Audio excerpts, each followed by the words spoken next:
नमस्कार दोस्तों, Jharkhand coaching classes के यूट्यूब चैनल में आप लोगों का स्वागत है। परीक्षा जैसे जैसे नज़दीक आ रहा है, प्रेशर वैसे वैसे विद्यार्थियों का बढ़ता जा रहा है।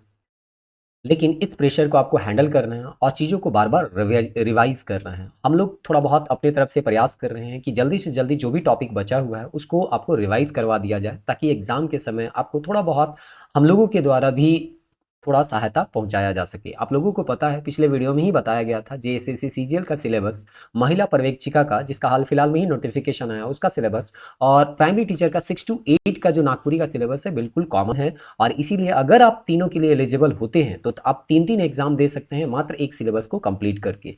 तो अगर आप तीनों के लिए एलिजिबल हैं तो नागपुरी काफ़ी महत्वपूर्ण हो जाता है, क्योंकि लैंग्वेज पेपर जो होता है आपका स्कोरिंग पेपर होता है और काफ़ी ज़्यादा स्कोर कर सकते हैं इस पेपर में। तो आप इसको बहुत अच्छे से पढ़िए और बार बार इसको रिवाइज करते रहिए, ताकि छोटे से छोटे तथ्य भी अगर इससे पूछे जाते हैं तो आपसे बिल्कुल गलत नहीं होने चाहिए। तो हम लोग यहाँ पे नागपुरी का जो बचा हुआ सिलेबस है उसको जल्दी से जल्दी कंप्लीट करने का प्रयास करें। आप लोग भी इस वीडियो को ज़्यादा से ज़्यादा लोगों तक शेयर कीजिए और हम लोगों का थोड़ा सा सहायता कीजिए, ताकि हम लोगों को भी पता चले कि इस वीडियो से ज़्यादा लोगों को फायदा हो रहा है। तो हम लोग जो है यहाँ पे 10 लोक कथा समाप्त कर चुके हैं, जो कि खंड ग के अंतर्गत गद्य साहित्य में आता है। तो इस तरह से 10 लोक कथा समाप्त करने के बाद जो पिछला वीडियो हम लोगों का था वो शिष्ट कथा था, और शिष्ट कथा में सबसे पहला जो कथा था एक चकता रोग, जो कि प्रफुल्ल कुमार राय के द्वारा प्रस्तुत किया गया है या लिखा गया है, उनका कहानी जो है हम लोगों ने जाना।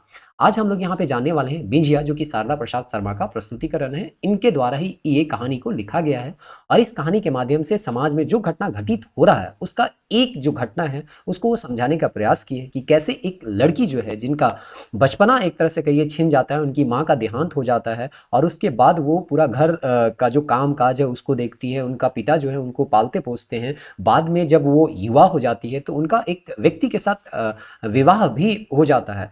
वो व्यक्ति जब विवाह होता है उस समय तो बहुत ही अच्छे व्यवहार का था, उसके किसी तरह का उनके व्यवहार में किसी तरह का एक तरह से कह सकते हैं खामी नहीं था। लेकिन जैसे-जैसे समय बीतता है, परिस्थिति कुछ ऐसा आ जाता है कि वो नशा का शिकार हो जाता है। बाद में उसे जेल भी जाना पड़ता है, कि जेल जाने के बाद वो कैसे वापस आता है, क्या होता है घटनाक्रम, उसी सबको यहाँ समझाने का प्रयास किया गया है बिंजिया में। तो चलिए, सबसे पहले चूँकि उम्मीद करते हैं एग्ज़ाम इतना नज़दीक है तो आप कहानी ऑलरेडी पढ़ चुके होंगे, और पढ़ चुके होंगे तो हम लोग इस समरी के माध्यम से जानने का प्रयास करेंगे कि इस कहानी में कौन-कौन से ऐसे तथ्य हैं जिससे सवाल पूछा जा सकता है, और उसी के माध्यम से थोड़ा बहुत रिकैप करने का हम लोग प्रयास कर रहे हैं। इस वीडियो का नाम ही है रिवीजन।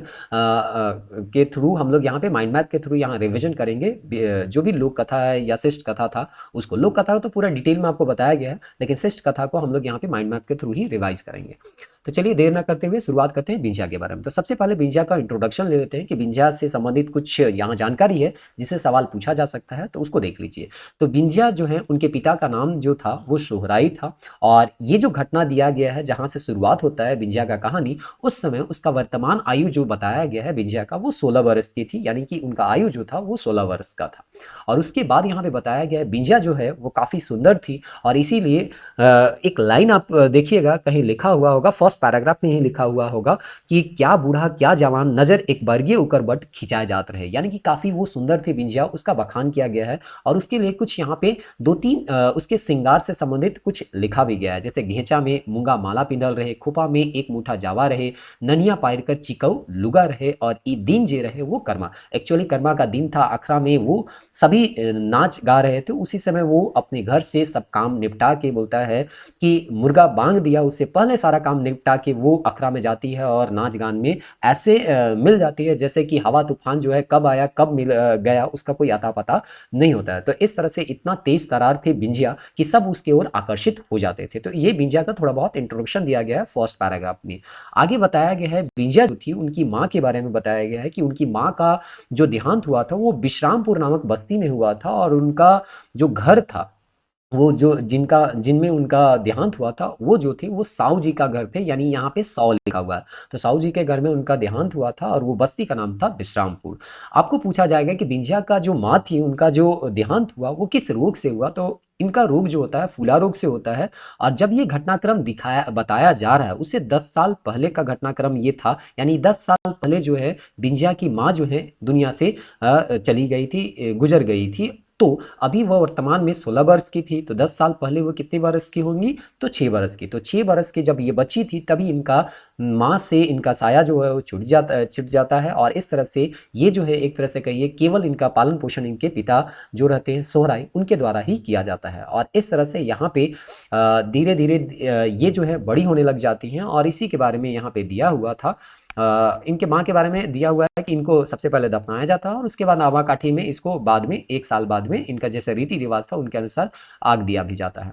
अब यहाँ पे हम लोग बिंजिया के बांधने के बारे जानने के बाद हम लोग सोहराई के बारे में जानते हैं।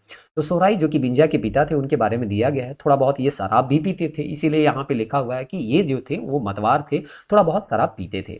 दूसरा बात दिया गया है कि इनके पास कितना जमीन जायदाद था उनके बारे में दिया गया है कि 4 चीरा डांड और 1 आना दोइन रहे। तो ये सवाल पूछ सकता है कि सोहराई के जगह कतई दोइन डांड रहे, तो ये ऑप्शन में आपको जहां दिखेगा 4 चीरा डांड और 1 आना दोइन वही इसका सही जवाब होगा। उसके बाद यहाँ पे आपको बताया गया है कि सोहराई या जो बिंजिया थी उनका घर कैसा था। तो घर जो था वो माटी का छोटे को घर था, माटी का था, ईटा का था, ये चीज आपको पूछा जाता है। इसी तरह के प्रश्न जो है नागपुर में आपको देखने को मिलेंगे।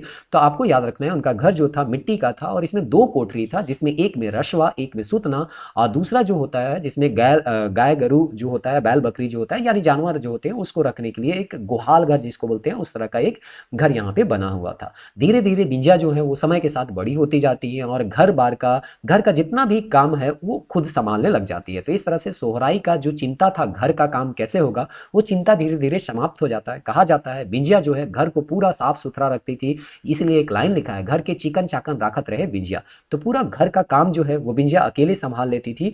तो इतना ज़्यादा घर का जब वो काम कर ही लेती थी तो सोहराई बिल्कुल इस घर का किसी तरह का कोई चिंता नहीं करते थे। लेकिन समय बीतता जाता है तो जैसे वो बड़ी हो जाती है तो सोहराई को चिंता होता है उनका विवाह के बारे में। तो विवाह के बारे में सोहराई तो पहले सोच रखे थे कि उनका विवाह काफ़ी अमीर घर में करेंगे और वो एक स्टेटमेंट भी दिया गया है जो कि हम यहाँ पे नहीं लिखे हैं, आपको वहाँ कहानी में देखने को मिलेगा। जेकर घर में 7 वरिस पूर्णा गोंदली मड़ुआ हुई उकरे बेटा से हम शादी करब अपन बेटी कर, ऐसा सोहराई सोचते हैं।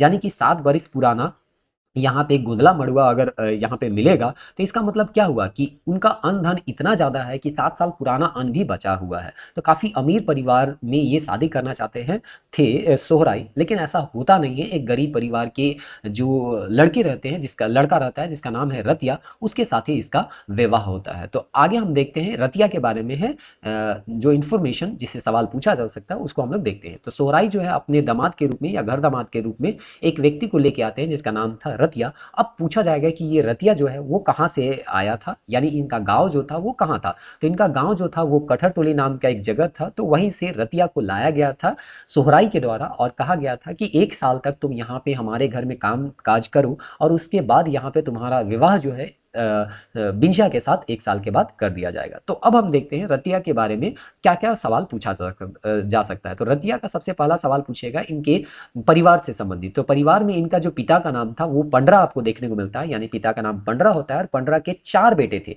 उन्हीं में से एक बेटा का नाम जो था वो रतिया था। और इनके पास जमीन जायदाद यानी पंडरा के पास जमीन जायदाद बहुत कम था और इसीलिए घर दामाद बनने के लिए तैयार भी हो जाते हैं रतिया, और पंडरा को भी इससे कोई दिक्कत नहीं होता है।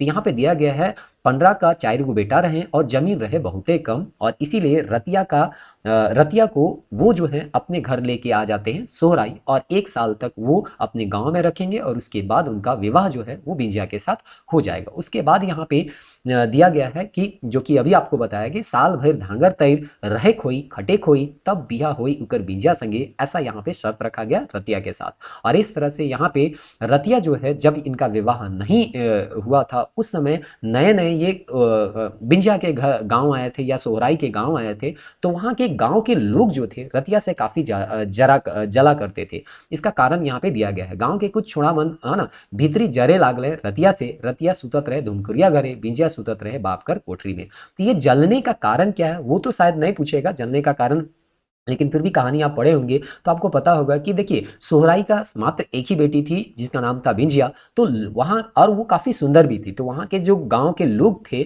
उनमें कुछ लोग सोचते थे कि अगर सोहराई का बेटी के साथ यानी कि बिंजिया के साथ अगर उनका विवाह हो जाएगा तो उसका पूरा जमीन जायदाद उसी के नाम हो जाएगा। तो वो सोच रहे थे कि हम लोग गाँव में हैं ही हैं और तो हम लोगों के साथ बिंजिया का विवाह होना चाहिए, लेकिन ये कहाँ बाहर से आ गया है। और इसीलिए बहुत सारा बात इसको सुनाया भी जाता है रतिया को जब वो धूमकिरिया में सोने के लिए जाते हैं। मतलब ताना मारा जाता है कि कैसा तुम आदमी है जो कि घर दामाद बनने के लिए तैयार हो गया, ऐसा करके बहुत ताना मारा जाता है रतिया को। लेकिन रतिया भी एकदम मतलब दिमाग में लगा चुका था कि हमको विवाह करना है तो बिंजिया से ही करना है, चाहे तुम लोग ताना मारो चाहे कुछ करो, हम यहाँ से जाने वाले नहीं है। इस तरह का कहानी आपको बहुत अच्छे से यहाँ पे बताया गया है। उम्मीद करते हैं आप उस कहानी को जरूर एक बार किताब में पढ़िएगा।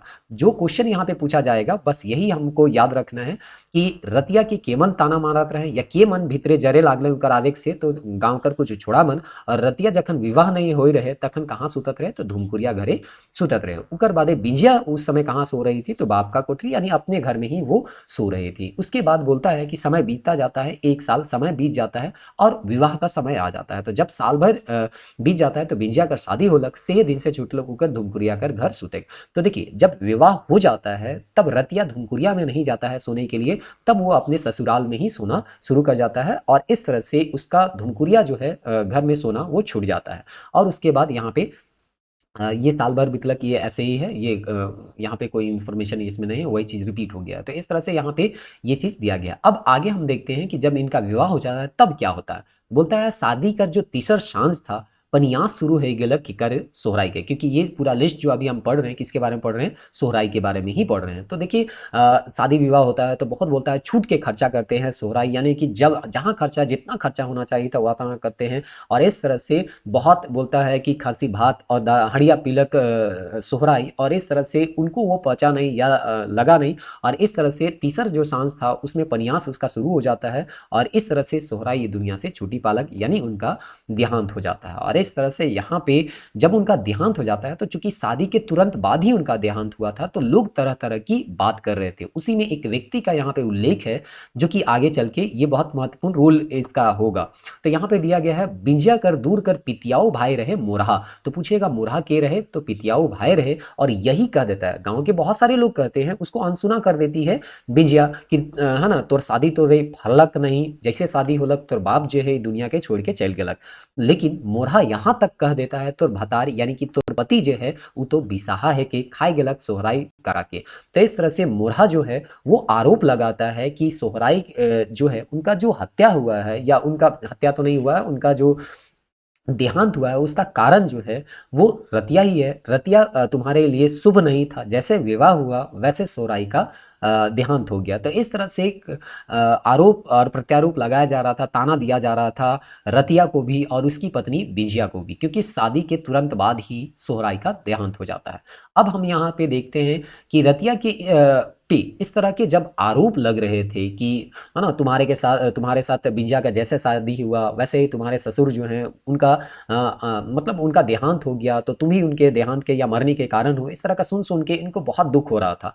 तो इसलिए कहा जाता है रतिया बहुत निराश हो गलक और निराशा के धैर्य लेलक, और मोरहा धीरे धीरे बिंजिया से धैर्य नहीं चुकात रहे। तो मोरहा जो था पितियाऊ भाई जो था वो बिंजिया की ओर गलत नजर से देख रहा था और उसके नजदीक आने का प्रयास कर रहा था। और इसी दिन में वहां पे बोलते हैं बिंजिया से अनुचित काम करे कर वो प्रयास करत रहे, और इस तरह से मोरहा जो है वो को जो है वो बिंजिया के साथ गलत काम करने का प्रयास कर रहा था। उसी दौरान यहाँ पे बोलता है बलुआ से मायर मोरालक मोरहा के। तो इस तरह से हमेशा वो पीने का उसका आदत हो गया था। इसी समय लंबा कहानी पढ़िएगा तो देखिएगा कि जब उसको इस तरह का ताना मिलता है तो वो लगातार है ना नशा का आदी हो जाता है और वो नशा करने लग जाता है। और उसके बाद जब देखता है कि मोरहा उसके करीब आने वाला है या उसको लगता है कि कुछ अनुचित कर सकता है तो वो हमेशा अपने साथ बलुआ रखता था। तो याद रखिएगा कि वो हमेशा क्या रखता था, बलुआ। जब एक दिन देखता है कि वो उसके साथ गलत व्यवहार कर रहा है तब वही बलुआ से उसका हत्या कर देता है और इस तरह से मोरहा को मारकर वो जेल चला जाता है। तो इस तरह से यहाँ पे दिया है।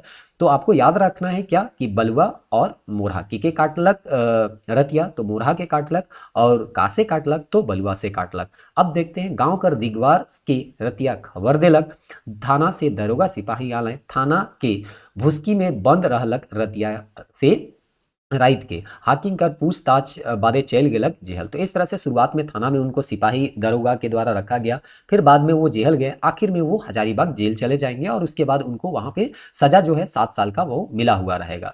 तो आगे का घटनाक्रम थोड़ा सा देख लेते हैं। 14 दिन में अनठेकाने तारीख भेलक, रतिया के जमानत खातिर क्यों फिक्र नहीं करना। तो ना तो उनके बाप जो पंडरा थे या उनका जो बाकी का 3 भाई था वो उसको जमानत के लिए आए, ना ही उनकी पत्नी जो थी बिंजिया वो जमानत के लिए आती है। तो उनके उनके पास इस तरह से धन उन भी नहीं था, बिंजिया को उतना कोई आइडिया भी नहीं था, इसलिए इसको छुड़ाने के लिए कोई आता भी नहीं है।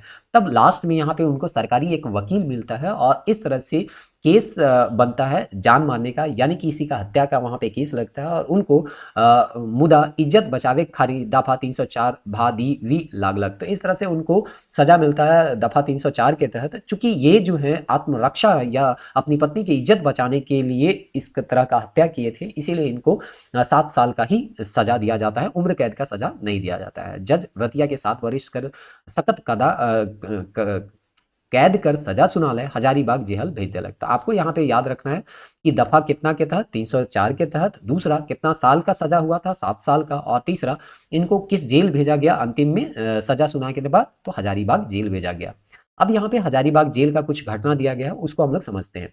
तो बोलता है इनका जो व्यवहार था, यानी कि रतिया का जो व्यवहार था बहुत ही अच्छा था। उनको जब हजारीबाग जेल भेजा जाता है तो आप पढ़िएगा तो वहाँ बताया गया है कि बहुत बड़ा जगह था, वहाँ खेती बाड़ी करने के लिए भी या काम करने का मौका उनको मिल रहा था, तो खेत में खटना तो इनको खटना लगता ही नहीं था, ऐसा यहाँ पे बताया गया है। मतलब एक बेहतर जगह जो पहले जो था उससे एक बेहतर जगह उनको मिलता है रतिया को, और इस तरह से उनका व्यवहार काफ़ी अच्छा रहता है और वे अच्छे व्यवहार के कारण ही उनके सजा में 1 साल की कटौती हो जाती है। तो जो 7 साल का सजा था अब 6 साल हो जाता है। उसके बाद एक घटनाक्रम और देता है कि एक कैदी जो होता है वो खुदकुशी करने के लिए कुआं में, यानी कि जो कुआं रहता है उसमें डेग देता है, यानी कि वहां छलांग मार देता है, और इस तरह से उस व्यक्ति को वो कुएं से रतिया जो है वो बचा लेते हैं, और इसके कारण उसका फिर से 1 साल घट जाता है। तो जो 7 साल का सजा था अब घट के यहाँ पे 5 साल हो चुका है। तो इस तरह से आपको पूछा जाएगा एक एक साल का जो उसका जो एक तरह से कहिए जो सजा था वो घट रहा था, वो किसके कारण हो रहा था। तो पहला तो अच्छे व्यवहार के कारण, और दूसरा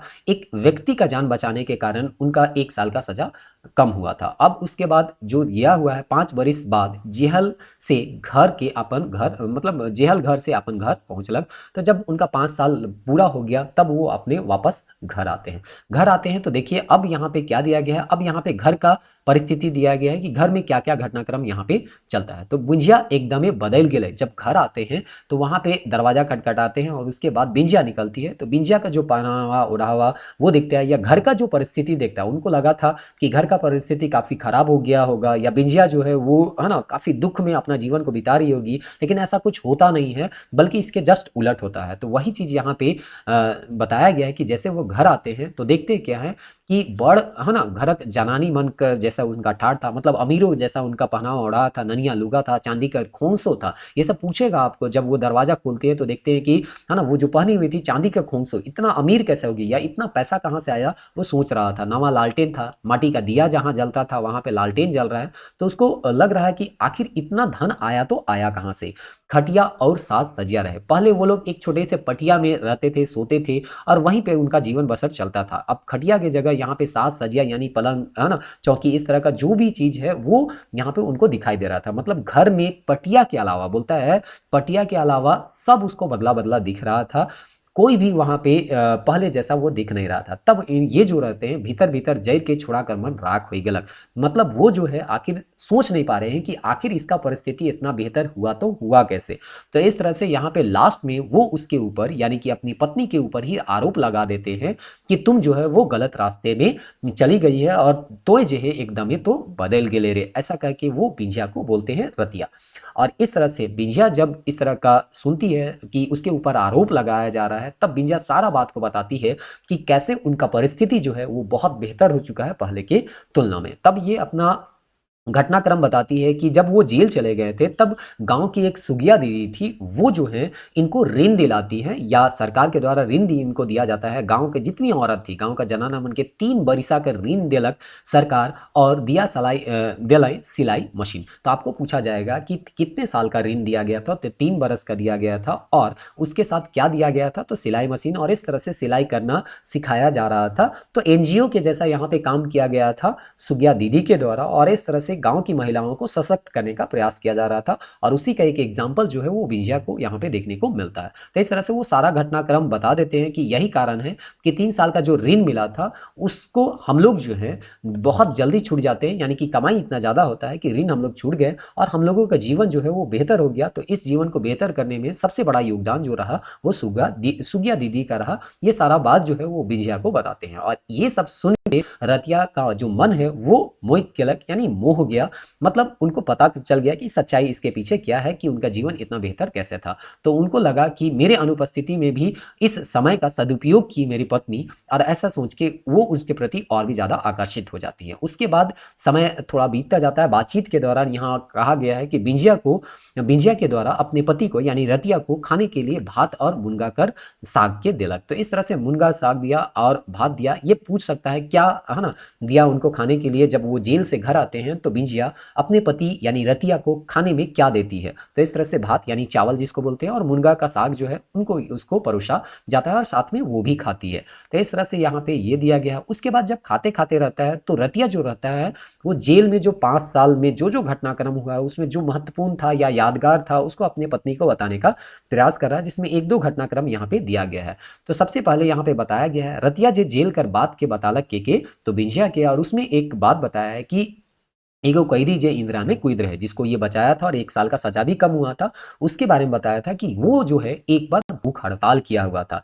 तो यहाँ पे दूसर कैदी जो है वो पॉकेट मार था। मतलब छोटा सा ये बच्चा था, बच्चा टाइप से ही था। इसको अगर कहानी पढ़िएगा तो बहुत अच्छे से दिया गया है कि ठीक से बोलने नहीं सक रहा है और वो जो है पॉकेट मार का काम कर रहा है। तो इस तरह का यहाँ पे एक छोटा बच्चा जैसा ही था, पॉकेट मार का काम कर रहा था और वो भी जेल में ही था। तो ये लोग आपस में लड़ रहे थे, ऐसा यहाँ पे बताया गया है। तो यहाँ पे बताया गया है कि इंदिरा में जो कैदी कूदा था वही भूख हड़ताल कर रहा था और उसी दौरान एक पॉकेटमार जो छोड़ा था यानी दूसरा जो कैदी था वो उसको क्या करता है मतलब झगड़ते हुए बहुत सारे मतलब शब्द जो है वो बोलता है झगड़ा के दौरान। वो बोलता है जिसमें से जो भूख हड़ताल था उसको बोलता है तोर है ना जिहल तोर ससुराय रह के जे तो भूख हड़ताल करीस कि जेलर तोर ससुर रह के जे तो के खियाई।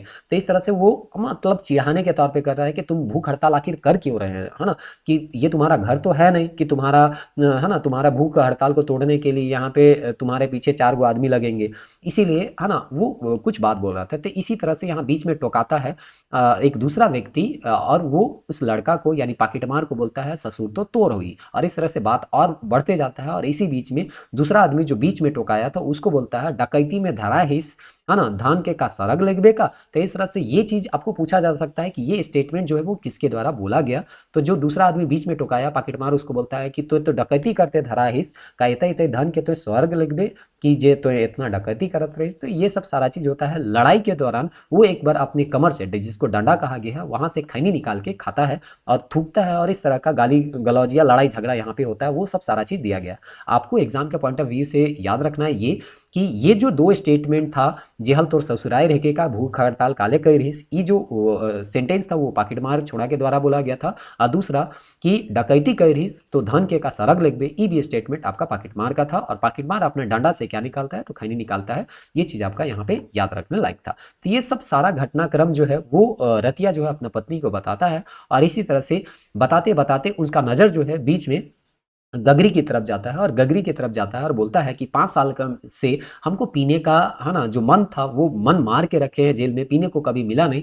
तो का है ना टेटुआ एक तरह से यहाँ पे एक तरह से बोला कि गला को भिंजाने के लिए हमको हड़िया दो या पीने के लिए हड़िया वो क्या करता है मांगता है। तो इस तरह से यहाँ पे जब ये सुनती है रतिया तो उसको एक तरह से गुस्सा भी आता है कि 5 साल वो जेल में रहा फिर भी इसका व्यवहार जो है यहाँ पे बदलता नहीं है, इसको अभी भी शराब का ही याद हो रहा है। तब वो समझाती है कि जो सुगिया दीदी थी वो जो है वो चाह रही थी कि हम लोग जो है अपना मन ही नहीं तन ही नहीं मन तन दोनों को ही साफ सुथरा रखने का प्रयास करें और जैसे तन को साफ सुथरा रख रहे हैं मन को भी करें। और इस तरह से जो भी शराब उराब है ना तो हम पिए और ना ही किसी को पीने के लिए दें। इस तरह से वो सारा चीज़ को समझाती है और बोलती है कि मेरे खातिर है ना या गाँव के खातिर आप जो है ये हाड़ूदारी जो है या जो नशा है उसको बिल्कुल छोड़ दीजिए। और इस तरह से ये बात को मान लेते हैं रतिया और इसके बाद बोलते हैं कि मद मास कामक नाश। ये बिंजिया बोलती है कि जो भी नशा करता है उसका काम जो है वो बिल्कुल बिगड़ जाता है, और इसीलिए इस बात को समझ के बिंजिया जो है उसका